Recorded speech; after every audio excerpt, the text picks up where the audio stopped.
we're getting some more details on the man accused of planting pipe bombs right near the U.S. Capitol on the eve of January 6th. Sources tell CNN the 30-year-old suspect in this case, Brian Cole Jr., told investigators after his arrest he believed the 2020 election was stolen, providing the first indication into a possible motive. Let's go live to our senior justice correspondent, Evan Perez. He's here with us in the Situation Room. What else are we learning as this investigation unfolds? Well, Brian Cole, the suspect in this case, Wolf, sat for interviews, hours of interviews yesterday with the FBI. And among the statements that he made was that he believed the 2020 election was stolen. Now, that is a significant piece of information simply because there's been so much conspiracy, there's been a lot of speculation as to exactly what the motivation could be. Certainly because, if you remember, those bombs were planted on January 5th of 2021, the day before the Capitol riot. They were discovered that afternoon of January 6, 2021, just as the mob of MAGA supporters was breaking through the first cordon of police lines, and then, of course, ransacking the Capitol. So the FBI investigators, for a long time, were trying to figure out whether the two things were connected. Now, there's certainly a lot more to learn about what his motivation was and whether this really explains everything. But certainly that statement that he provided to investigators in the last 24 hours is the beginning of the story here. Now, we know that the FBI did a lot of work over the last 5 years. You heard from the Attorney General and the Deputy FBI Director in the last 24 hours describing certainly a lot of the investigative work that is still to be done. But one of the key things that happened here was figuring out the cell phone location for this suspect that matched some of the other evidence. That only happened, Wolf, in the last few weeks, I'm told, as part of this investigation. And that is really remarkable when you think about an investigation that has cost millions of dollars, that has included dozens, perhaps even more than 100 agents that have been working on this case since this happened back in 2021. And as you know, the Deputy FBI Director, Dan Bongino, is now distancing himself from various conspiracy theories. He actually helped push about this case when he was a podcaster. What's he saying? Right. Well, when he was a podcaster, that was just 11 months ago that he was on his podcast. And one of the things he said was that he believed the FBI had not revealed who the bomber was because it was an inside job. Do we have a clip of that to play? You put a post on X right after this happened. And you said there's a massive cover-up because the person that planted those pipe bombs, they don't want you to know who it is because it's either a connected anti-Trump insider or an inside job. I was paid in the past, Sean, for my opinions. That's clear. And one day I'll be back in that space. But that's not what I'm paid for now. I'm paid to be your deputy director. And we base investigations on facts. And look, I was at that press conference yesterday, and I raised my hand repeatedly. I did not get called on, but that is actually Hannity asked the question that I wanted to ask, which was essentially, do you still believe that this was an inside job? Because, the Deputy FBI Director, since he arrived at the FBI, has been very fixated on this case. He has been pushing people to try to solve it. And so the solution appears to be that they've now made an arrest. They've resolved the case according to the FBI. And some of the answers that we're getting now as part of the interviews appear to show not the narrative that the FBI and the Deputy FBI Director was pushing for so long.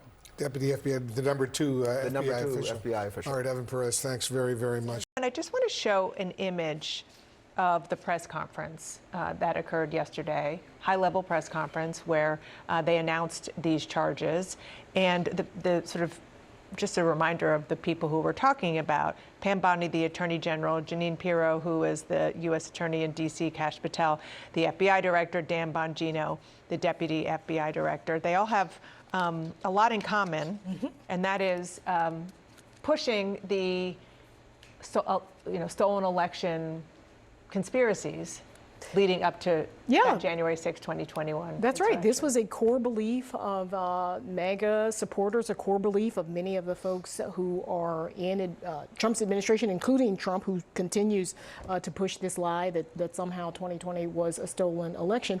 He has been going through great lengths to sort of erase everything that happened on January 6th, to sort of downplay it. He's pardoned all of those people, and even the Republicans kind of like to talk about it as if it was just sort of a rally, as opposed to an attack and an attempt to overturn the 2020 election. So the question for them with this is a MAGA person. This is sort of one of their own. Does he get pardoned, right? Yeah. Do they sort of wipe away what he is to alleged have done, because they've certainly done that with everybody else? Yeah, and I know you're not suggesting it, but just right, yeah. We don't know. Yeah. We don't know yet. This is an important piece of information, but we don't know who he identifies with officially. Well, I mean, he certainly believes. But the fact that he believed that it was stolen is certainly a suggestion. David? Yeah, and I think that we were talking in the break. Remember, Donald Trump put forth this theory that has no basis to it and has no facts attached to it, that the 2020 election was stolen. Obviously, and it went broader than just MAGA. I mean, a large swath of the Republican Party overall. I mean, millions and millions of Americans believed this to be true, and you saw the result on January 6th. What happened? Now, when you look at the attack on the Capitol and on democracy on January 6th, that was not just targeted to Democrats or Republicans. Both Democrats and Republicans were working inside that Capitol building, elected representatives. How many Democrats and Republicans have you talked to about their experience inside that building? Go back to the House floor. Look at Kevin McCarthy's. Look at how Republicans were reacting to January 6th at the time. So, yes, it doesn't surprise me then to see that somebody who might have believed in that or somehow been inspired by that also put a pipe bomb at the RNC and the DNC. That's right. This was a complete repudiation of the perceived establishment or powers that be, because they felt that something was rigged against them because Donald Trump was telling them that was the case. Yeah, that's such an important point. Kristen, I want you to listen to what Kash Patel said. He went on Don Jr.'s podcast. 2 pipe bombs targeting the headquarters of the Republican Party, targeting the headquarters of the Democrat Party.